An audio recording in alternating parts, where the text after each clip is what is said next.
પડશે, કેમ કે એ પૈસા કોઈ ભારતીય જનતા પાર્ટીના કમલમમાંથી નથી આવતા, એ પૈસા કોઈના નેતાના પોતાના ઘરેથી નથી આવતા, એ પૈસા અમારી જનતાના ટેક્સમાંથી આવે છે।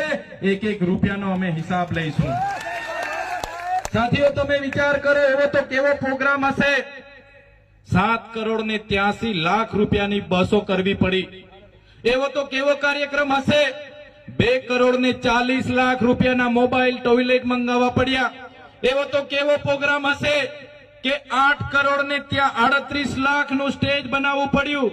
એવો તો કેવો કાર્યક્રમ હશે કે 7 કરોડ ને 83 લાખ નો એ લોકોએ મંડપ બનાવવો પડ્યો। એવો તો કેવો કાર્યક્રમ હશે કે 2 કરોડ રૂપિયાનો એમને ડોમ બનાવવો પડ્યો।